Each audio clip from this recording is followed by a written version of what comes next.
Naniniwala na akong may iisang para sa'yo.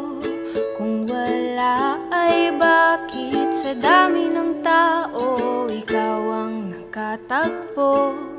Gusto ko lang naman sanang ibigay ang pagsintang nararapat sa'yo.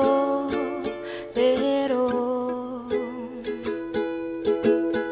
hindi ko maipapangakong hindi magbabago itong aking mamahal sa iyo, pagkat bukas ay mas lalo pa kitang mamahalin.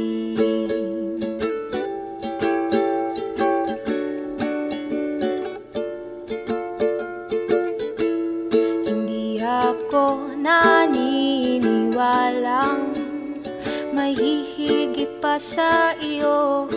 Kung papipiliin ako, siguradong ikaw agad ang sagot ko.